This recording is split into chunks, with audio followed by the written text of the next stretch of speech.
El que se dice Neotrópica, yo soy Ana y hoy estamos con... Big Clip.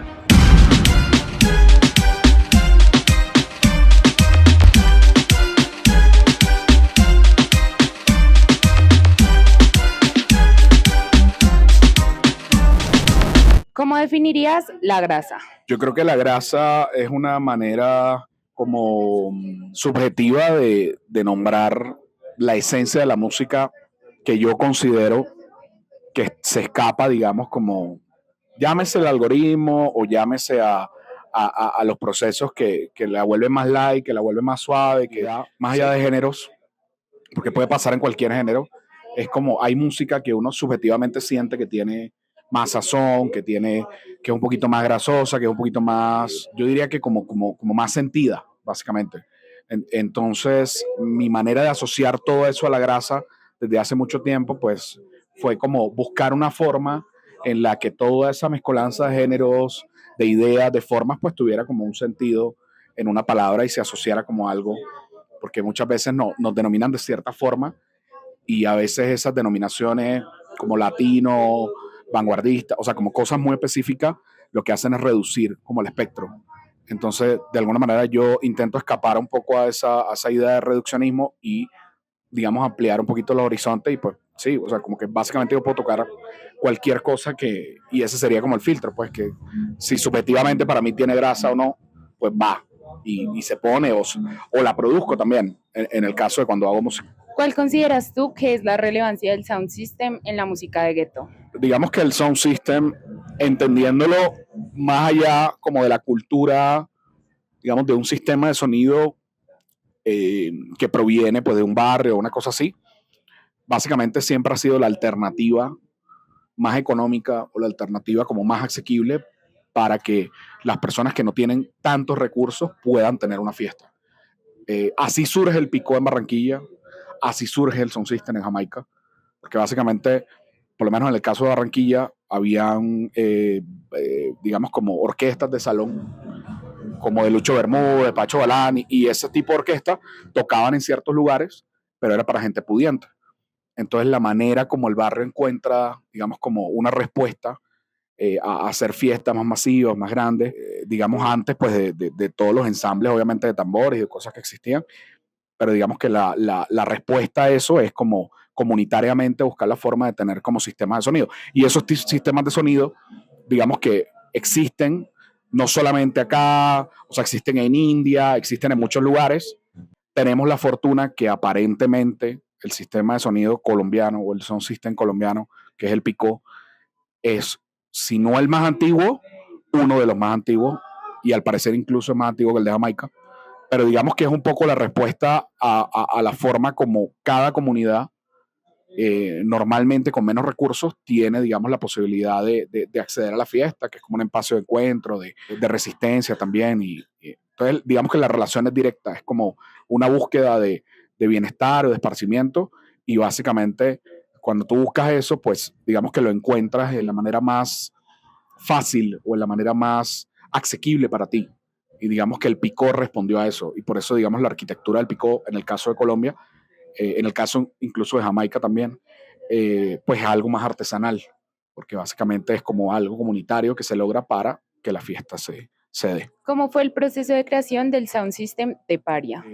Bueno, el Picó de Paria todavía está en proceso. O sea, un pico que no está completamente terminado, pico que todavía tiene un proceso bastante largo porque la idea de nosotros, para resumir, es que el picó tenga la esencia, digamos, de la construcción de cómo se hace un picó normalmente en la costa caribe colombiana, en cuanto a la construcción externa, o sea, el ebanista es un ebanista especialista de más de 50 años del picó, el pintor que hace el arte es como el artista más importante, William Gutiérrez del picó, en fin, y digamos que a nivel ingenieril por dentro, pues también tendrá componentes del picó. Pero por otro lado, como nuestra música es híbrida, básicamente, tanto de mi parte como las escenas a las que acoge Paria y todo eso, la idea es que, digamos, que tenga más énfasis en subs, que tenga otro tipo de ingeniería que complemente o que sea coherente con la música que va a sonar.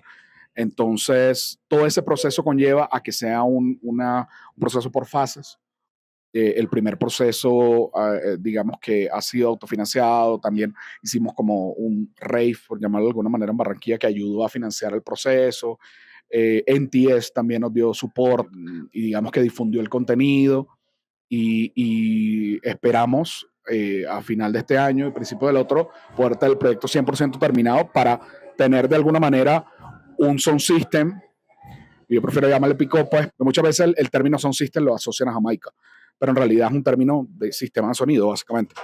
Pero la idea es lograr, pues, digamos, que este sistema esté terminado y que intentamos como representar o rendir homenaje, pues, a nuestro propio sound system, deconstruyéndolo, trayéndolo a una nueva era, haciendo como algo, digamos, como nuestro propio sonido, nuestra propia estética e identidad, pero sin perder realmente como la artesanía y como todos esos años como de experiencia, prueba y error que se llevaron a cabo en el Pico.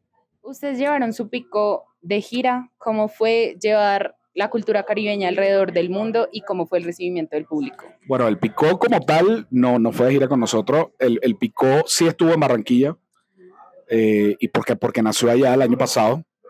De allá empezó, digamos, todo el proceso a nivel ingenieril, a nivel de construcción, a nivel, pues, digamos, de estética también. Pero, digamos, en términos como más simbólicos, sí llevamos el Picó a muchos lugares del mundo de distintas formas. O sea, yo no me considero un picotero tradicional o yo no me considero que sea una persona que represente la tradición de la cultura del picó, pero sí gran parte de mi formación o gran parte pues de lo que hago viene de esa influencia. Y en realidad esa influencia es muy coherente con la influencia colombiana pues del crossover, con que realmente la música que nosotros escuchamos no viene de un solo género. Nuestras fiestas nunca fueron de un solo género. Eso es algo un poco más impuesto por Europa y por otro tipo digamos, de formas que más allá de que estén bien o mal, no son las nuestras. O por lo menos las adoptamos, pero no son originariamente, o sea, nosotros siempre hemos mezclado músicas. Entonces, esa influencia del crossover que se acentúa más en el pico y que de alguna manera se condensa en la historia de más de 80 años del Picó, trayendo música de todas partes del mundo, por personas, digamos, de los barrios que tenían la oportunidad a través de la formación de la aviación en Barranquilla o la aviación marítima en Barranquilla, en Cartagena, en fin, de traer música de todas partes del mundo con un gusto muy específico. O sea, música, llamémosla así, muy curada y ahí entramos otra vez subjetivamente con una grasa, con algo que para ellos era muy bacano y se fue formando un gusto, pero que acoge muchas músicas del mundo. Entonces yo, de alguna manera, ese mismo concepto, pero llevado a mi propia identidad, a que yo escuché New Metal, a que yo fui Candy en algún momento y a que he escuchado, digamos, como muchos géneros, hacen que de alguna manera mi ejercicio musical, tanto con lo que produzco como con lo que toco, sea como una extensión del picó hacia el futuro o como una bifurcación pues de lo que es el picó, pero llevado a un contexto, digamos, como más coherente con lo que yo fui. O sea, digamos que yo puedo poner fragmentos de películas, puedo poner black metal o incluso puedo poner música de muchas otras partes del mundo porque de hecho esa es la esencia del picó. O sea, el picó ponía música internacional, no solamente música nacional.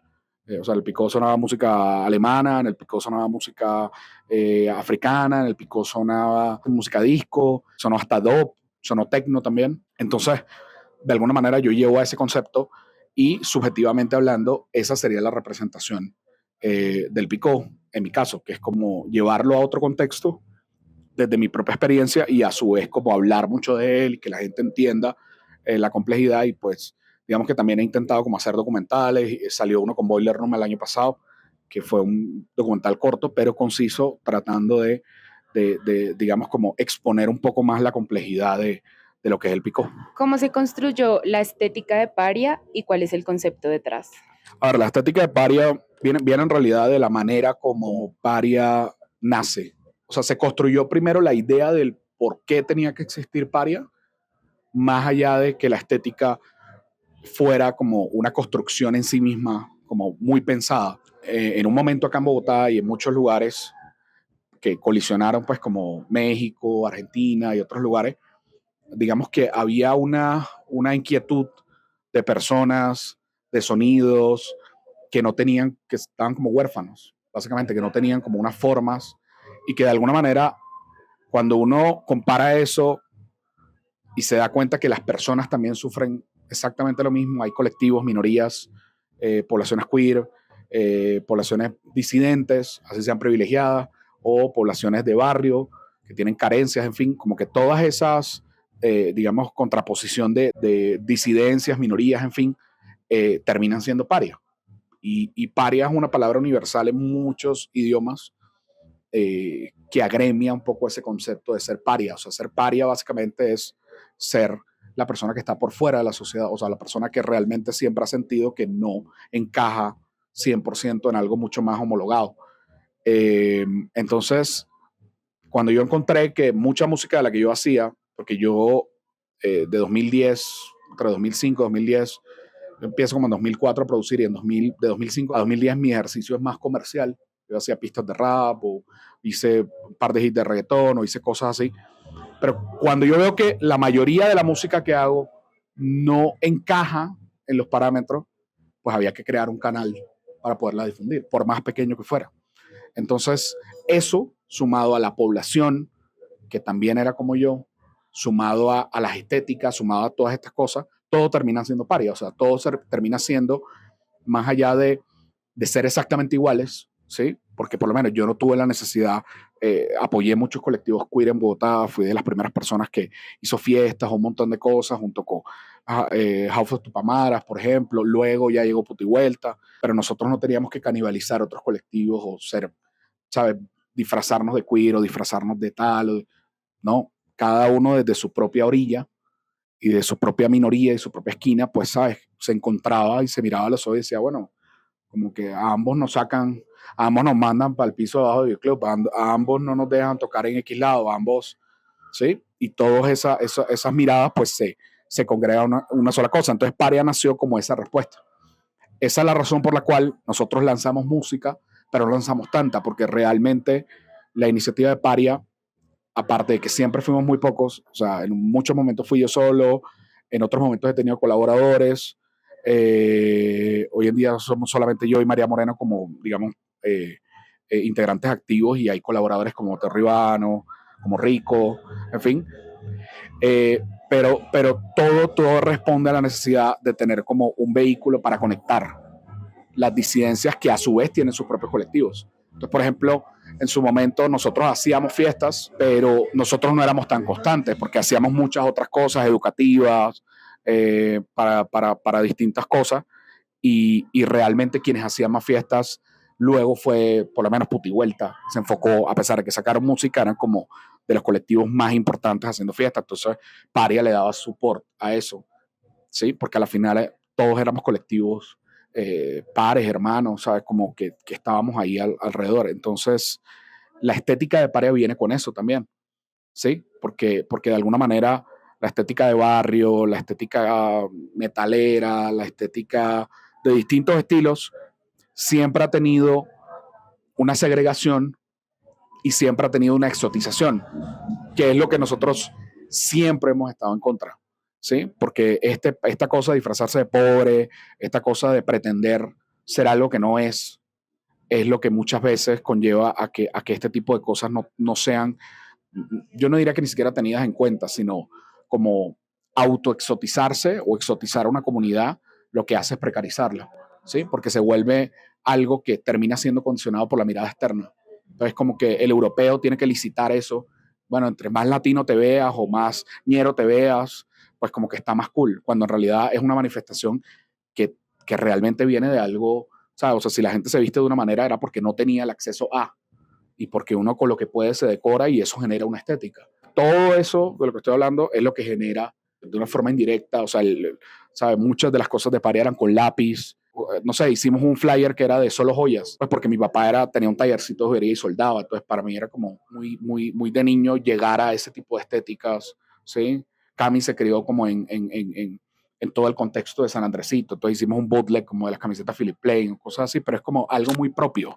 Entonces no está mal que otra gente la use o le guste o acceda, pero no buscar la manera de exotizarlo o volverlo como un chiste, ¿sí? Porque realmente es algo que viene de un contexto social y que realmente merece respeto. O sea que di la vuelta y me extendí, pero al final del asunto tiene que ver con algo, tiene todo que ver como que se llega a un solo punto y es que surge de una manera natural.